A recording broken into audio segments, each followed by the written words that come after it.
Welcome to Little Lamp Stories, where every Bible story shines with God's love. Have you ever looked up at the stars at night, or stood at the beach and listened to the waves and thought, where did all of this come from?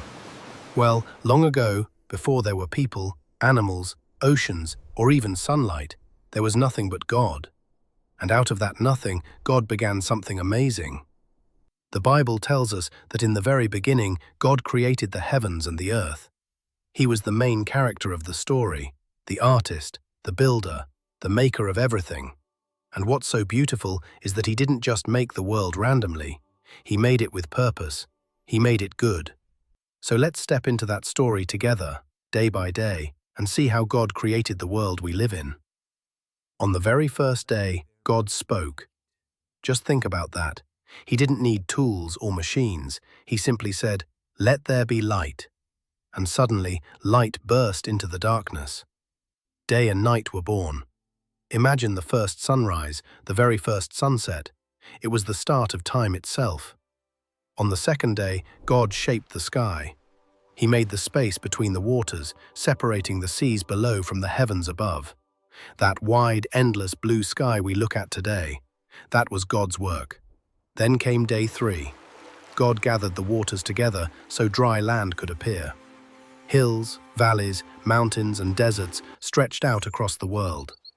And on that land, he made plants, grass, flowers, towering trees, and fruit of every kind. Suddenly, the earth was alive with green and color, bursting with food and beauty.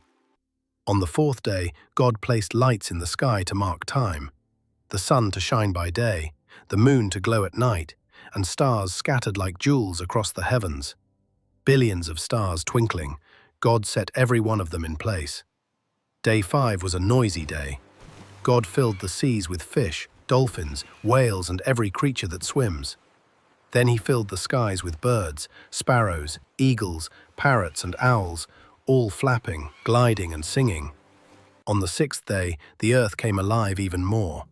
God made animals to live on the land: lions, bears, sheep, elephants, and even the little ants crawling on the ground. But God wasn't finished yet. His greatest creation was still to come. With care and love, God made human beings. He created man and woman in his own image. That means people are special. We reflect something of God himself. And he gave them a purpose: to take care of the world, to watch over the animals, plants, and land. He gave them a beautiful garden called Eden, full of everything they needed. Day 7, and on the 7th day, God rested, not because he was tired, but to show that his work was complete. The world was finished, and it was very good. The lesson. So what does this story mean for us today?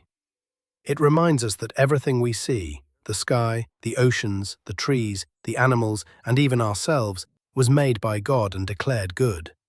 Nothing was an accident. Everything has value. And just like God gave Adam and Eve the job of taking care of the garden, we too are caretakers of the world.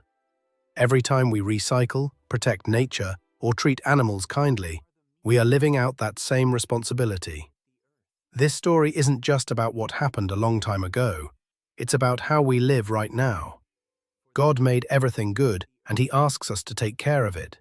So the next time you see a sunset, a flower blooming, or even hear a bird singing, remember, it's all part of God's good creation, and we get to be part of it too. That's the creation story, a story that reminds us of where we came from, who made us, and how good this world is meant to be. If you enjoyed this story, don't forget to like this video, share it with your friends and family, and subscribe so you won't miss more Bible stories told in a fun and simple way. Thanks for watching, and remember, the world around you is God's good gift.